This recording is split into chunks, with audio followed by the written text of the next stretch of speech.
ഇന്നും ഞാനും അപ്പം കൂടി പോണത് മറ്റൊരു പാർക്കിലേക്കാണ്. അപ്പോൾ ഞങ്ങൾ ബസ്സിൽ പോകാൻ വേണ്ടിയിട്ട് ബസ് കാത്ത് നിൽക്കാം.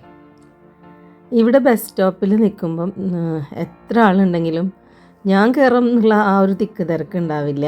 നിങ്ങൾ കയറിക്കുമെന്ന പോലെ മാറി നിന്ന് തരികയാണ് ചെയ്യുക. ഒരു ഇടിയും കുത്തും ബഹളമൊന്നുമില്ലാതെ വളരെ ക്ഷമയോടെ കാത്തു നിന്ന് ബസ്സിൽ കയറാം. ബസ്സിൽ കയറാൻ അല്ല കണ്ടക്ടറൊന്നുമില്ല, ഡ്രൈവർ തന്നെ നമ്മൾ ടിക്കറ്റ് അവിടെ സ്വാപ്പ് ചെയ്യണം. അത് കഴിഞ്ഞ് നമ്മൾ ഇരുന്നതിന് ശേഷം മാത്രമേ ബസ് സ്റ്റാർട്ട് ചെയ്യുള്ളൂ. ഇതൊക്കെ കണ്ടുപഠിക്കേണ്ട കാര്യങ്ങൾ തന്നെയാണ് കേട്ടോ. നമ്മളിരിക്കുന്ന സീറ്റിനടുത്ത് തന്നെ ഒരു സ്റ്റോപ്പ് ബട്ടൺ ഉണ്ടായിരിക്കും. അപ്പോൾ ഇറങ്ങേണ്ട സ്ഥലത്ത് എത്തുമ്പം ആ സ്റ്റോപ്പ് ബട്ടൺ അമർത്തുക. ഇറങ്ങുമ്പോഴും തിരക്ക് കൂട്ടണ്ട, സ്ലോയിൽ ഇറങ്ങിയാൽ മതി, ഒരു പ്രശ്നവുമില്ല. അതുപോലെ തന്നെ ഓവർ സ്പീഡില്ല, നല്ല റോഡാണ്. പിന്നെ ഓവർടേക്ക് ചെയ്ത് പോകുന്നതും അങ്ങനെ കാണാറില്ല. മറ്റ് ബസ്സുകൾ വന്ന് ഓവർടേക്ക് ചെയ്യുന്ന പരിപാടികളൊന്നുമില്ല. മൊത്തത്തിൽ ഇവിടുത്തെ ട്രാഫിക് സിസ്റ്റം വളരെ നല്ലതാണ്. എത്ര പ്രായമായവർക്കും അവരുടെ വണ്ടികളിൽ അതേപോലെ തന്നെ വണ്ടിയടക്കം ബസ്സിൽ കയറി ഇരിക്കാൻ പറ്റും. അതൊക്കെ വളരെ നല്ലൊരു സൗകര്യമാണ് ശരിക്കും. നമുക്ക് കാലെടുത്ത് വെച്ച് ബസ്സിൽ കയറാനും മറ്റൊരാളുടെ ഹെൽപ്പും ഒന്നും ആവശ്യമില്ല. അവരെങ്ങനെയാണോ നടക്കാൻ പറ്റാത്തൊരു വീൽ ചെയർ പോലുള്ള വാഹനങ്ങളിലാണ് റോഡിലൂടെ പോവുക. അപ്പോൾ അതേപോലെ തന്നെ ബസ്സിനകത്തേക്കും അവർക്ക് കയറാൻ പറ്റും. പിന്നെ പെറ്റ്സ് അലൗഡാണ്. ഡോഗ്സിനൊക്കെ ആയിട്ട് ഇവർ ഷോപ്പിങ്ങിനൊക്കെ പോകുന്നത് കാണാം, ബസ്സിൽ കയറാം. പാർക്കുകളിലും മാളിലും റോഡിലും അതുപോലെ തന്നെ ഷോപ്പിംഗ് ഏരിയകളിലൊക്കെ ഒരുപാട് പ്രായമായവർ, മുഖമൊക്കെ ചുക്കി ചുളിഞ്ഞവർ, ഏജ് പോലും പറയാൻ പറ്റില്ല, 100 എന്നൊക്കെ തോന്നും ചിലപ്പോൾ കണ്ട. അവരൊക്കെ ഹാപ്പിയായി അവരുടെ ലൈഫ് ഒട്ടും ബോറടിക്കാണ്ട് അവർ നന്നായിട്ട് അങ്ങനെ ജീവിക്കുക. ഇതൊക്കെ കാണുമ്പോൾ എനിക്ക് നല്ല സന്തോഷം തോന്നും കേട്ടോ. ഇങ്ങനത്തെ രാജ്യങ്ങളിൽ ജീവിക്കുന്ന ആളുകൾക്ക് അവർക്ക് വയസ്സായാലും പുറത്തിറങ്ങാമല്ലോ. അടച്ചു പൂട്ടിയൊരു വീടിനകത്തിരിക്കുന്ന ആ ഒരു അസ്വസ്ഥത അവരനുഭവിക്കേണ്ട കാര്യമില്ല. ഇനി ഏജായവരുടെ കൂടെ അവരുടെ ബന്ധുക്കളോ മക്കളോ ആരെങ്കിലും ഉണ്ടെങ്കിലും ഇവരെ കൊണ്ടുപോകാൻ അവർക്കൊരു പ്രയാസമില്ല. കാരണം എടുത്ത് പൊക്കേണ്ട അങ്ങനത്തെ ബുദ്ധിമുട്ടുകളൊന്നുമില്ലല്ലോ. വണ്ടിയിലിരുത്തി അവർ നേരെ കൊണ്ടുപോകാം, വീൽ ചെയറിലോ നേരെ കൊണ്ടുപോകാം. എല്ലായിടത്തും അവർക്ക് കയറി പോകാൻ പറ്റും.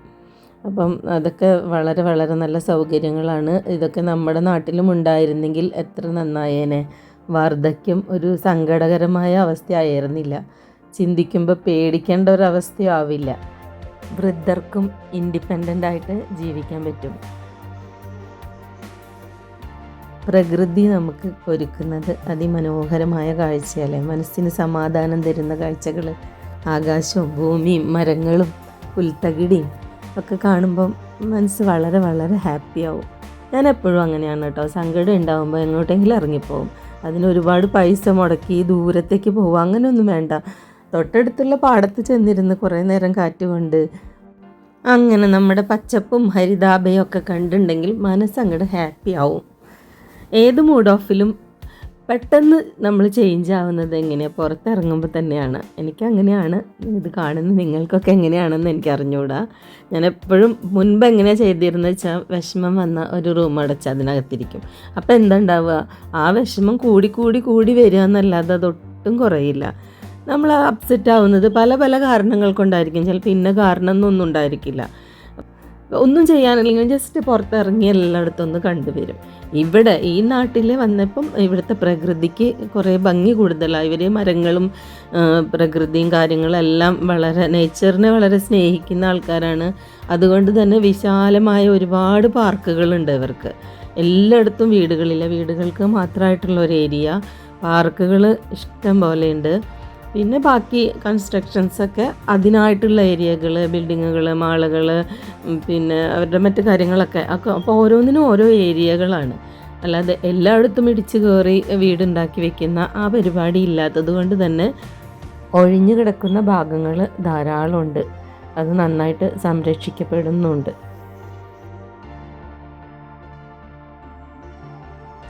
ഈ ജലാശയവും അവിടെ നീന്തുന്ന അരയന്നങ്ങളൊക്കെ കണ്ട് അവിടെ നിന്ന് എണീറ്റ് പോരാനേ തോന്നില്ല. അത്രയും ഭംഗിയാണ്.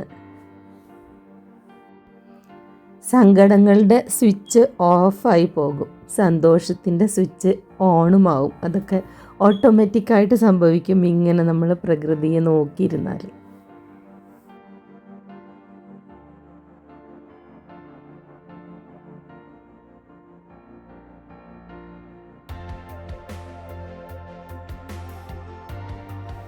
അതിശൈത്യത്തെ അതിജീവിക്കാൻ ഈ പക്ഷികൾക്കൊക്കെ സ്രഷ്ടാവ് കൊടുത്തിട്ടുള്ള അനുഗ്രഹം അതൊക്കെ എത്ര വലുതാണ് അല്ലേ.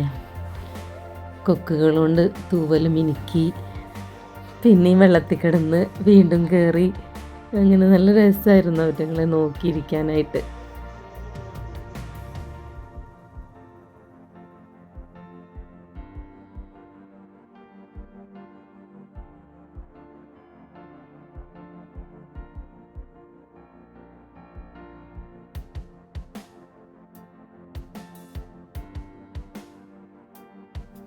എത്ര കണ്ടാലും മതിയാവില്ല ഇങ്ങനത്തെ പ്രകൃതി ഭംഗി.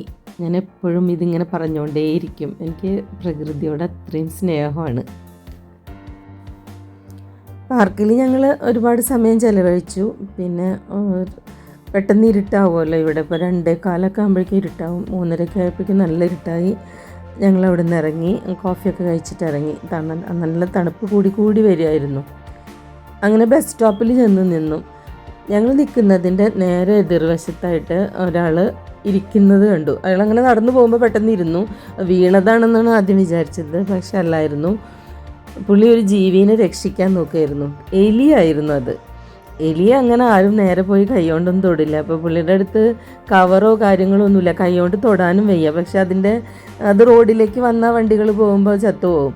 അപ്പോൾ ഞങ്ങളുടെ അടുത്ത് ചോദിച്ചു കവർ എന്തെങ്കിലും ഉണ്ടോയെന്ന്. അപ്പോൾ ഞങ്ങളുടെ അടുത്തും ഇല്ലായിരുന്നു. പുള്ളി പിന്നെ ആ തണുപ്പൊന്നും നോക്കാതെ ആളുടെ കോട്ട് ഊരിയിട്ട് അതിനകത്ത് എലീനാക്കിയിട്ട് അങ്ങ് ദൂരത്തേക്ക്, ഞങ്ങളുടെ കണ്ണെത്താത്ത ദൂരത്തേക്ക് ആൾ നടന്നുപോയി. ഒരുപാട് നന്മ മനസ്സിനുടമയായ ആ വ്യക്തിക്ക് നന്ദി പറഞ്ഞുകൊണ്ട് ഇന്നത്തെ വീഡിയോ നമുക്ക് അവസാനിപ്പിക്കാം. വീണ്ടും അടുത്ത വീഡിയോയിൽ കാണാം.